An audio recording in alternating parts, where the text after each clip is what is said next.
Today I'm creating my final 3 takes from my series 100 takes and 100 days, 98, 99 and 100. And each one holds a piece of what I've learned about beginnings, middles and endings. And more than that, what I've learned about healing through creativity, through boundaries and through stepping a little outside the frame. Hi, my name is Kajana. I'm a psychotherapist and a lifelong crafter. And on this channel I explore how crafting can be more than just a hobby. This series has been both a creative challenge and a deeply personal journey for me. And today I'm sharing the final 3 takes shaped by everything I've learned along the way. And if you are watching this, my hope is that by the end of this video, you will feel a little more held in your own creative process. Whether you are beginning something new, you are in the thick of it, or finishing something meaningful, you will leave with a gentle understanding on how frames, both literally and emotionally, can help contain your creativity without limiting it, and how healing doesn't always happen inside the lines. So, let's begin by choosing 3 cardboard frames. I find these picture cardboard frames a really good symbol for something about holding small boundaries. I noticed in this project that it helps me to feel safe enough to begin with. When life feels chaotic or my thoughts start spiraling, something small and defined helps me to come back into the present moment.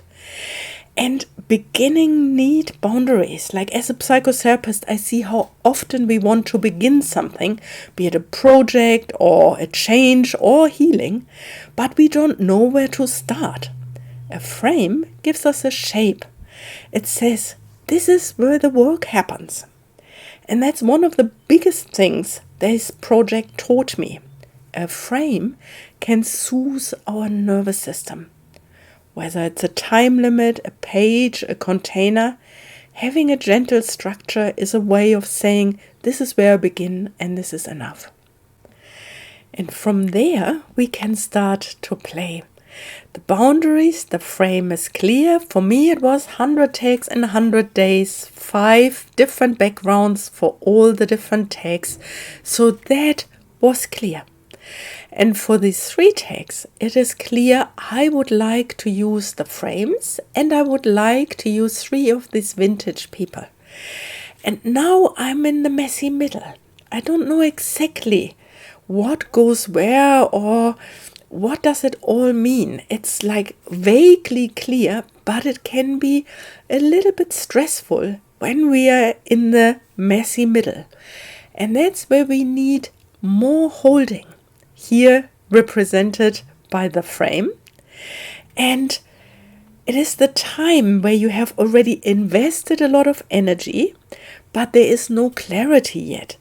You are not who you were when you started with all the ideas, but you are also not at the finishing point yet. You are still becoming what you are planning to do. So let's play here around a little bit with this metaphors here. This man, he is stepping a little bit outside of the frame. Let's have a look. And even it's a little bit fiddly here. Let's see how I would like to have him with one leg inside and one outside. Like the frame is holding him, but it is also stepping into something new or stepping outside of the usual comfort zone. And this is where containment really matters, I find. The holding function of boundaries, like emotionally, creatively, and physically. And for me, this looked like showing up every day, no matter how chaotic or uninspired I felt. The frame reminded me this is still happening. It doesn't need to be exciting or novel. It just needs to be done. And as I position her in the frame, I can feel, or she looks really stern and steady to me. She doesn't look like she's enjoying the process, and maybe she's not. So, but she's committed, and the frame is tight, but she's not trapped. Her head refuses to stay completely inside the box, but that reminds me, you are allowed, or I am allowed, to outgrow the structure I said in the beginning. But I think it's important not to abandon it because it starts to get hard. It's good to stretch it or to peek outside it if you are growing. And I like this with her here. She reminds me on the messy middle. And just using my art glitter glue here to attach her nicely to the background. I love the rough background. It really looks for me like wallpaper, and as if she is on the wallpaper, but half inside the frame, half outside the frame. That is exactly how this project felt to me. Okay, let's make a little tag out of it. Usually I'm using my corner example here, but today I think I do this freehand because I don't want to cut into the picture frame. But I'm using the one triangle from the right as a measure for the left, so that both sides have the same angle. Yeah, I like that. I like that. Okay. This is the packaging. The packaging I find fits so nicely to these tags, and I would like to have this whale tail topper, and let's see if we can punch out 3 where on both sides we don't have tags. We don't have the IBN number or any of the headings. If I cut it there, that should work. Let's see. But there's something on the top and there's on the bottom. Okay, I think this middle bit here, that should work. If I just cut out the middle bit, that should be large enough. Let's have a look. For me to cut the topper for the 3rd tag. Let's see. Yeah, I think that works. Good. Okay, I think I will go around with Distress Oxide ink later, but let's have a look at the 2nd tag. As I said, I would like to have him 1 step in, 1 step out. I like the forward movement that he has. And again, like just using the art glitter glue and just a little bit here on the bottom, just to attach him in the frame and outside of the frame. Okay, but his head is inside the frame. He hasn't grown outside of the frame. He's stepping maybe into the frame or into a new project. Let's go around again here on the frame and attach it to the 2nd tag, a little bit in the middle. Okay, good. This is something I like with the art glitter glue, that it is drying so quickly. That's ideal, I find, for the videos.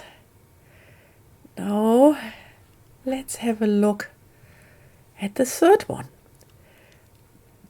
Okay, I like that her arms are outside of the frame. You can only see her upper torso, but she is leaning out and she looks proud. I find she reminds me actually of the bit at the end, like when you finally finish something and you feel proud of yourself. You think like, I am done. I have done this. The beauty of the ending is you are still inside the frame. You're still holding a little bit of the structure that you set in the beginning. 100 tags and 100 days. And this is the 100th tag. because endings can also have something sad, like because something comes to an end. The frame that was holding me or was holding you is coming to an end. And what comes next is not clear yet. So sometimes when we come to the end, it can leave us with mixed feelings. So let's not rush it. Let's just take our time to finish the tags with a whale tail, with the number of the tag, and with a little topper here. I'm using my crocodile to attach an eyelet on the top of each tag. I think I will leave them bare, like I will not add a charm or like a ribbon to it. I can do this when I include it in a junk journal. Here they are, start, middle and end. 100 tags, 100 days. It's not about how pretty the tags are or how many you finished. It's about the kind of transformation that happens when you show up inside a frame that you set for yourself and allow yourself to outgrow it. Creative healing, like life, is rarely tidy, but it's always worth stepping into, even if part of you is still sticking out. And if you followed along this far, I'm so curious to hear from you. Where are you right now? In a beginning, a middle, or an ending? So if you liked this and are proud of me as I am that I managed 100 tags in 120 days, not 100 days, then please give it a thumbs up. Subscribe if you would like to hear and see more. I will have a video where I show all the 100 tags in 100 days series. And for now, I wish you a wonderful day and hope to see you soon. Bye, my friend.